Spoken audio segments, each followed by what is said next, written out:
Essay on Gandhian Outlook and Philosophy। Mahatma Gandhi ji.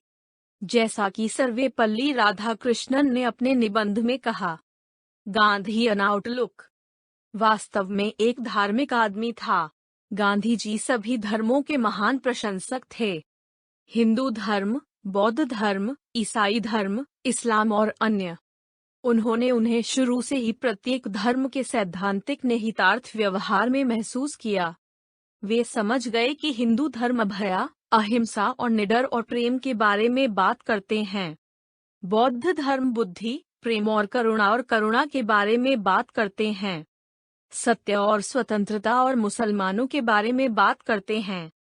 पृथ्वी पर एक भगवान और एक परिवार की बात करते हैं।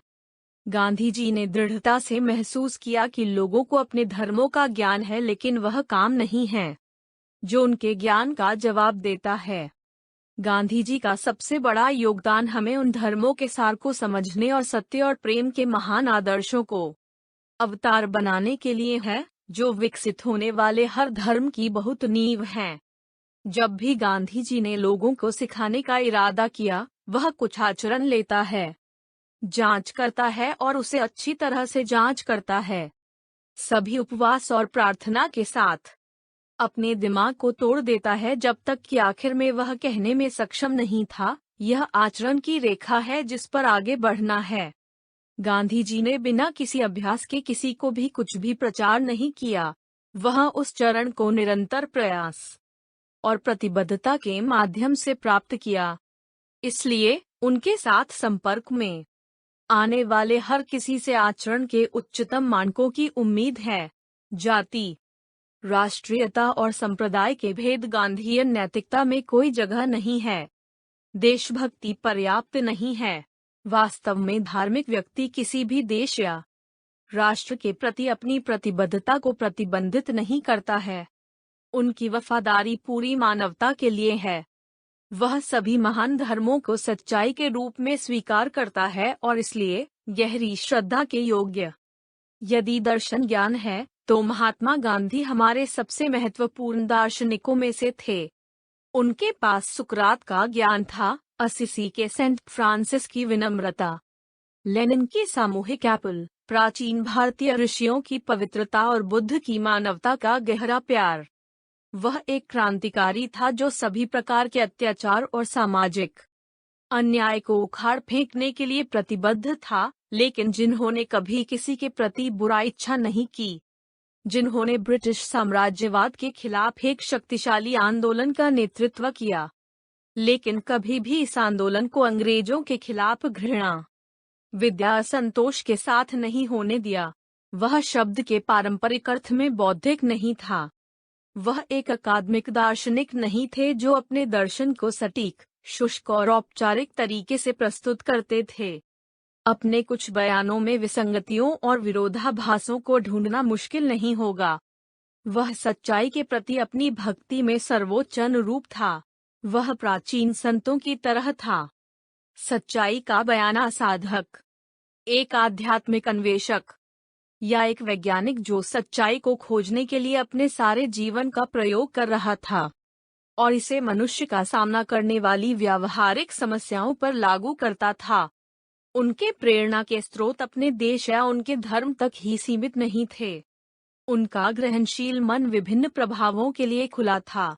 अपने बचपन से ही उन्हें धार्मिक और नैतिक विचारों के संपर्क में लाया गया था।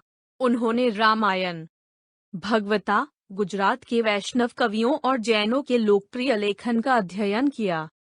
इंग्लैंड में रहने के दौरान उन्होंने बौद्ध धर्म और गीता का अध्ययन किया। क्वेकर्स और मिशनरियों से मुलाकात की, अनुवाद में उपनिषद पढ़ा। रस्किन के अंतिम थियोसॉफिस्ट साहित्य और इस्लाम पर किताबें। वह थोरौ और टॉल्स्टॉय से भी गहराई से प्रभावित थे। थोरौ ने उन्हें सिखाया कि कानून का पालन करने के लिए एक क्रांतिकारी अवधारणा होने की तुलना में सही होना अधिक सम्मानजनक था, जिसने निष्क्रिय प्रतिरोध के दर्शन को प्रेरित किया। टॉल्स्टॉय का परमेश्वर का राज्य भीतर है। आपने उसे सिखाया कि मनुष्य खुद को कैसे मुक्त कर सकता है और पीड़ा के माध्यम से बुराई को नियंत्रित कर सकता है। गांधी जी अपने पूरे जीवन में एक ईश्वरी सचेत, ईश्वरी भयभीत व्यक्ति थे। वह संदेह और अंधेरे की घाटी के माध्यम से कभी पारित नहीं किया। ईश्वर और उसकी जीवन योजना पर विश्वास और विश्वास को कुछ भी नहीं हिला सकता था। उसके साथ भगवान एक अमूर्त्य केवल आध्यात्मिक अवधारणा नहीं था, बल्कि एक तीव्रता से महसूस किया वास्तविकता थी। परमेश्वर में विश्वास उसके साथ विश्वास और विश्वास का सवाल था। भगवान के अस्तित्व को स्थापित करने के लिए उसे कोई तर्क नहीं चाहिए। उसका पूरा अस्तित्व ईश्वर चेतना के साथ व्याप्त था। उसका दिल इसके साथ हिल गया। गांधी जी कोई रहस्यवादी नहीं था जो भगवान के साथ अपने शांतों में या परमानंद के क्षणों में संवाद करता था, लेकिन एक कर्म का आदमी था। उन्होंने कहा कि हालांकि उत्साह के जीवन से खुद को वापस लेने और कार्रवाई के बीच भी ध्यान करने की क्षमता थी। महात्मा गांधी की भगवान में विश्वास की बोल्ड प्रतिज्ञा, ब्रह्मांड की नैतिक प्रकृति में, मानव समाज में आत्माओं के एक संघ के रूप में और मुक्त इच्छा में जमीन पर आधुनिक सिनिक्स द्वारा आलोचना की जा सकती है कि कोई वैध बौद्धिक आधार नहीं दिया गया है, लेकिन कोई भी इस तथ्य पर विवाद नहीं कर सकता कि उनका विश्वास जीवन का एक तरीका है जो समय की जरूरतों के साथ पूर्ण सद्भाव में है की ओर जाता है। यदि परमेश्वर प्रेम या सत्य है, तो विविध तरीकों से परमेश्वर की प्राप्ति के लिए कोई भी समय नहीं हो सकता। धर्म लोगों को विभाजित नहीं करता है, जब तक कि यह इस अर्थ में समझा न जाए कि यह हठ धर्मिता, एक चर्च, एक पवित्र पुस्तक का मामला है। यह मानव जाति की मौलिक एकता पर जोर देता है। गांधीयन मार्ग सार्वभौमिक प्रेम और सहिष्णुता का मार्ग है, जो सभी महान धर्मों के प्रति गहरा श्रद्धा है, जो वास्तविकता को गिरफ्तार करने और अपने उद्देश्यों से खुद को पहचानने के इतने सारे तरीके हैं। जाति, राष्ट्रीयता और संप्रदाय के भेद गांधीयन नैतिकता में कोई जगह नहीं है। देशभक्ति पर्याप्त नहीं है। वास्तव में धार्मिक व्यक्ति किसी भी देश या राष्ट्र के प्रति अपनी निष्ठा को प्रतिबंधित नहीं करता है। उनकी वफादारी पूरी मानवता के लिए है। वह सभी महान धर्मों को सत्य के रूप में स्वीकार करता है और इसलिए गहरी श्रद्धा के योग्य है। महात्मा गांधी सभी धर्मियों, हिंदू धर्म, बौद्ध धर्म, जैन धर्म, सिख धर्म, इस्लाम, ईसाई धर्म और अन्य लोगों के प्रशंसक थे। इसका मतलब यह नहीं है कि उन्होंने जो कुछ भी प्रचार किया वह स्वीकार कर लिया। वह ईसाई धर्म के संस्थापक का नाम मुंह नहीं करता है। महात्मा के बारे में उनकी प्रशंसा में विल डुरांट लिखते हैं, लेकिन वह कार्यकर्ता है के रूप में अगर माउंट पर धर्मोपदेश अपने सतत गाइड थे। यदि ईश्वर सत्य है और सच्चाई ईश्वर है, तो कुछ भी नहीं है जो विभिन्न धार्मिक संबद्धता के लोगों के मार्ग में एक साथ आते हैं, सत्य के बाद साधक के रूप में। यहाँ तक कि एक बयाना नास्तिक वास्तविकता का पता लगाने की कोशिश कर रहा वास्तव में एक धार्मिक आदमी है। गांधीयन जीवन शैली के प्रति प्रतिकूल क्या है? हठधर्मी, कट्टरता, असहिष्णुता, स्वार्थीता। महात्मा गांधी इस अर्थ में धर्मनिरपेक्ष थे कि वह धर्म, संप्रदाय या जाति के आधार पर नागरिकों के बीच किसी भी भेदभाव के खिलाफ थे, लेकिन उन्होंने दृढ़ विश्वास किया कि एक राज्य या समाज केवल जिस हद तक यह नैतिक और आध्यात्मिक आदर्शों पर आधारित था तक स्थिर होगा। गांधी जी ने सबसे ज्यादा निंदा की वह कायरता, इच्छा की कमजोरी, बुराई में अधिग्रहण था। वह चाहता था कि मनुष्य अपनी आत्मा के बल से एक आदर्श समाज तैयार करे, न कि चीजों से संतुष्ट रहें। वह एक महान क्रांतिकारी, एक महान विद्रोही, एक महान सामाजिक सुधारक था, लेकिन उनका हथियार हमेशा मनुष्य की अपमानजनक भावना थी जो स्थायी रूप से अहिंसा और प्रेम के लिए प्रतिबद्ध थी। गांधी जी अहिंसा और प्रेम का प्रेरित था क्योंकि जबकि हिंसा और घृणा ने पुरुषों को क्रूर किया, प्यार ने उन्हें उदास किया और उनमें सबसे अच्छा बाहर लाया। आंदोलन की एक विधि के रूप में अहिंसा, महात्मा का मानना था, सफल होने के लिए बाध्य था क्योंकि कोई आदमी नहीं था। हालांकि अत्याचारी, दबंग और अधिग्रहण, जो अनिश्चित काल तक सत्याग्रह के खिलाफ पकड़ सकता है, न्याय के लिए सेनानी की एप्पल के खिलाफ स्वेच्छा से पीड़ित और बलिदान के लिए खुद को प्रस्तुत करना। जो लोग एप्पल से कारण या भौतिक बल के प्रदर्शन से नहीं चले गए थे, उनके दिल और उनकी आत्मा को एप्पल का जवाब देने में असफल नहीं होंगे। सत्याग्रह में गांधी जी की आस्था को अंतर्निहित करना उनका विश्वास है कि मनुष्य मौलिक रूप से आध्यात्मिक है और अपने भीतर की आध्यात्मिकता से लंबे समय तक इनकार नहीं कर सकता। सत्याग्रह न्याय के लिए सेनानी, साथ ही साथ गलत करने वाले दोनों को भी शामिल करता है। उपवास, नागरिक अवज्ञा और तानाशाह के साथ सहयोग करना वह साधन है जिसके माध्यम से बुराइयों का विवेक पैदा होता है। वे ब्लैकमेल या दबाव रणनीति का एक प्रकार नहीं हैं। वे किसी आदमी को मजबूर करने या उसे डराने का इरादा नहीं रखते हैं। वे शोषण का एक रूप नहीं हैं। महात्मा गांधी एक महान आदर्शवादी थे जिनकी सोच हमेशा उच्चतम स्तर पर थी, लेकिन उन्होंने यह भी एक यथार्थवादी होने का दावा किया। उन्होंने यह नहीं सोचा था कि सत्याग्रह के रूप में उन्होंने कल्पना की थी कि यह मनुष्य की शक्ति से परे था। कोई भी नहीं कह सकता कि मनुष्य क्या कर सकता है या नहीं कर सकता। क्या मनुष्य दिल में एक नंगा बंदर है या वह फरिश्ता होने की सामर्थ्य रखता है? गांधी जी के विषय में कहा गया था कि उन्हें मिट्टी से नायकों को बनाने की शक्ति थी। अगर गांधीयन आदर्शों पर समाज का आयोजन किया जाता है और लोगों को सही लाइनों पर शिक्षित किया जाता है, बल गायब हो जाता है। अब यह सर्वव्यापी रूप से मान्यता प्राप्त है कि युद्ध एक आवश्यक बुराई नहीं है जिसे समय समय पर प्रकट होना चाहिए, लेकिन कुछ घृणित जिसे समाप्त किया जा सकता है यदि मानव जाति अंतर्राष्ट्रीय आधार पर आयोजित किया जाता है और व्यक्तियों को कानून के शासन का सम्मान करने के लिए शिक्षित किया जाता है। महात्मा गांधी के आदर्शों और तकनीकों के बारे में कुछ भी काल्पनिक नहीं है। सत्याग्रह न्याय और उत्पीड़न को खत्म करने का एक तरीका है। दूसरा तरीका एक सामाजिक व्यवस्था बनाना है जिसमें सभी प्रकार के शोषण गायब हो सकते हैं और सत्याग्रह की आवश्यकता या बल के रोजगार के लिए समाप्त हो सकती है।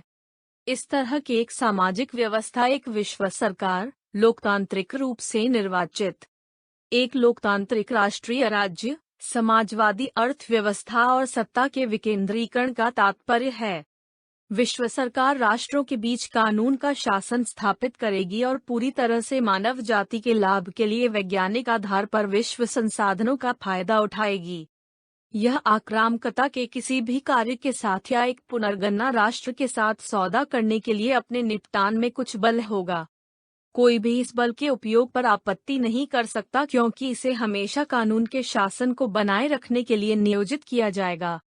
लोकतांत्रिक राज्य एक लोगों के आंतरिक मामलों की देखभाल करेगा और विरोधी सामाजिक बलों को कुचलने के लिए पुलिस को बनाए रखेगा। जाहिर है, कानून के शासन की रक्षा में विधिवत गठित सार्वजनिक उत्साही प्राधिकारी द्वारा बल के उपयोग में कुछ भी गलत नहीं है। इस बल का बहुत संयम से उपयोग किया जाएगा क्योंकि सामाजिक तनाव और सामाजिक संघर्ष के कारण बहुत कम हैं। जहां हर नागरिक को अच्छे जीवन की बुनियादी स्थितियों की गारंटी है और जीवन स्तर में असमानता बहुत चिन्हित नहीं है, बल एक स्वस्थ सामाजिक क्रम में कम से कम संभव हो जाता है जिसमें यह अनियंत्रित तत्वों के खिलाफ सुरक्षा है। महात्मा गांधी ने गलतियों को पूर्ववत करने और भयंकर व्यक्तियों को पुण्य के मार्ग में लाने के लिए सत्याग्रह की तकनीक को प्राथमिकता दी होती, लेकिन उन्होंने आत्मरक्षा में समुदाय द्वारा बल के उपयोग पर आपत्ति नहीं की होगी।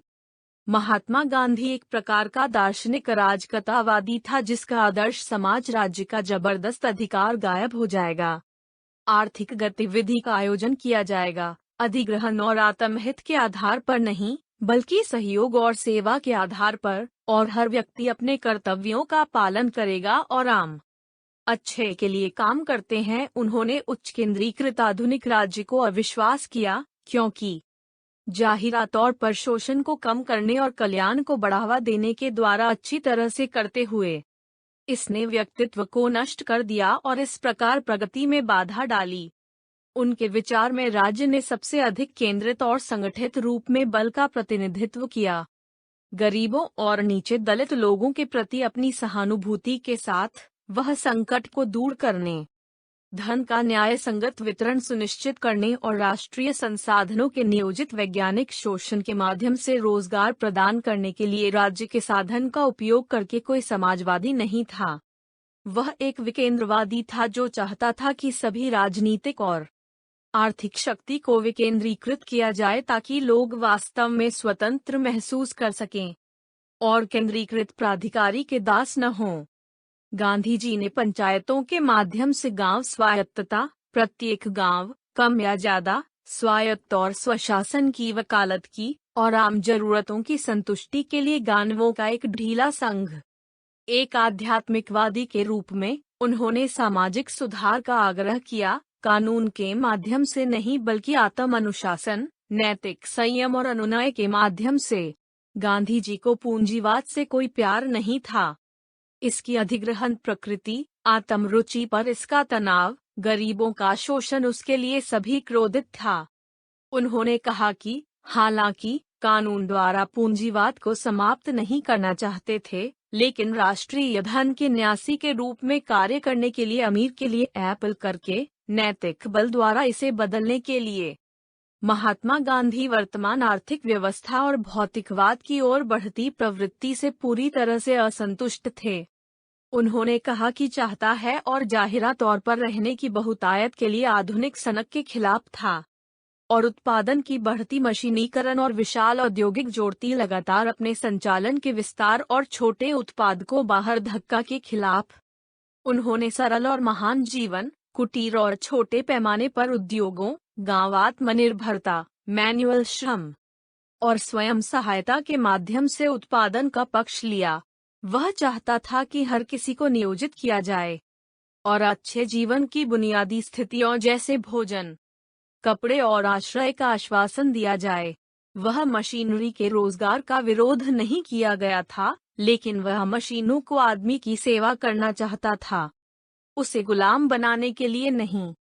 गांधी जी को अपने विचारों में रूढ़िवादी कहना गलत होगा। उनके विचार देश में जीवन के बारे में उनके ज्ञान से वातानुकूलित थे, जहां जीवन स्तर अपमानजनक रूप से कम थे। बेरोजगारी ने चौंका देने वाला अनुपात ग्रहण किया था और विशेषाधिकार प्राप्त कुछ सबसे परिष्कृत जीवन का नेतृत्व कर रहे थे। महात्मा गांधी व्यक्तिगत स्वतंत्रता के एक महान चैंपियन थे, लेकिन जब उन्होंने व्यक्तिगत कुछ मौलिक अधिकारों को स्वीकार किया तो उन्होंने कर्तव्यों पर बराबर तनाव रखा। गांधी जी कोई व्यक्तिवादी नहीं थे, क्योंकि यह शब्द आम तौर पर आत्महित से प्रेरित व्यक्ति को समझा जाता है। आत्म अग्रैंडाइजमेंट के लिए काम कर रहा है और समाज को अपने आचरण को विनियमित करने का न्यूनतम अधिकार स्वीकार करता है। वह मनुष्य के अर्थ में शब्द के नैतिक और आध्यात्मिक अर्थ में व्यक्तिवाद के एक वकील थे, जिनकी प्रकृति ने उन्हें खुद में समाप्त कर दिया, जिसने अपनी नैतिक प्रकृति को विकसित करने और समुदाय के कॉर्पोरेट जीवन के संवर्धन में योगदान करने की स्वतंत्रता की आवश्यकता थी, और जो हमेशा ईश्वरी सचेत था, उसके धर्म द्वारा कार्रवाई। गांधी जी हर ऐसे रिवाज के खिलाफ थे जो मनुष्य को अपमानित करते थे और अपनी आध्यात्मिक प्रकृति का मजाक बनाते थे। उसने अछूता मनुष्य के सबसे घातक पाप के हानिकारक अभ्यास में देखा। उन्होंने इस सिद्धांत की सदस्यता कभी नहीं ली कि महिलाएं किसी भी तरह से पुरुषों या कम बुद्धिमान या बुद्धिमान से कम थीं। विधवाओं को उनके विचार में विधवाओं के रूप में शादी करने का अधिकार था। उन्होंने बाल विवाह की निंदा की। उन्होंने नशीली दवाओं की निंदा की और पीते हुए पुरुषों के रूप में और उनकी आध्यात्मिक प्रकृति के प्रति हिंसा करते हैं। शिक्षा पर गांधी जी के विचार भी एक ध्वनि चरित्र बनाने के विचार से प्रेरित थे। शिक्षा को न केवल ज्ञान प्राप्त करने और बौद्धिक जिज्ञासा पैदा करने में मदद करनी चाहिए, बल्कि देश की सामाजिक और सांस्कृतिक विरासत के ज्ञान के माध्यम से सही आदर्शों को जन्म देना चाहिए। महात्मा ने जन्म के आधार पर जाति प्रणाली को अनैतिक रूप से खारिज कर दिया। वह अर्थव्यवस्था का संगठन इस आधार पर वंशानुगत व्यवसायों के आधार पर चाहता था कि उन्होंने सफल पीढ़ियों को ज्ञान और कौशल संचारित करने में मदद की। आधुनिक विचारों में उनका सबसे बड़ा योगदान उनके आग्रह में निहित है कि मनुष्य मौलिक रूप से एक आध्यात्मिक और नैतिक अस्तित्व है और समाज मानव आत्माओं का एक संघ है जो राष्ट्रीयता, जाति, पंथ्यालिंग के विचारों से किसी भी तरह से सीमित नहीं है। यह एक सरल सिद्धांत है, फिर भी कितनी गहराई से क्रांतिकारी है। वह उन पुरुषों और महिलाओं को चाहता है जो महान, सार्वजनिक, उत्साही, अनुशासित हैं, जो हमेशा धर्म के नियमों से बंधे हैं, जो अपने सामाजिक दायित्वों के बारे में पूरी तरह से जागरूक हैं, और जो आत्म रुचि और आत्म अग्रैंडाइजमेंट के संदर्भ में नहीं सोचते हैं, बल्कि समुदाय और उसके कॉर्पोरेट जीवन के लिए सेवा की। वह एक ऐसा समाज भी चाहता है जिसमें हर व्यक्ति स्वतंत्रता में रह सकता है और रचनात्मक आत्म अभिव्यक्ति प्राप्त कर सकता है। इस दुनिया में राष्ट्रीयता, जाति, धर्म, लिंग और जाति और वर्ग से विभाजित है।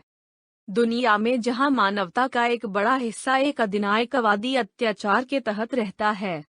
इस दुनिया में जहां मनुष्य जीवन की भौतिक चीजों के अधिग्रहण में केवल अंतहीन खुशी चाहता है, सेक्स और ड्रग्स और पे में, नई संवेदनाओं में और उत्तेजना, महात्मा का संदेश एक महत्व है जो मानव जाति को अनदेखा नहीं कर सकता है।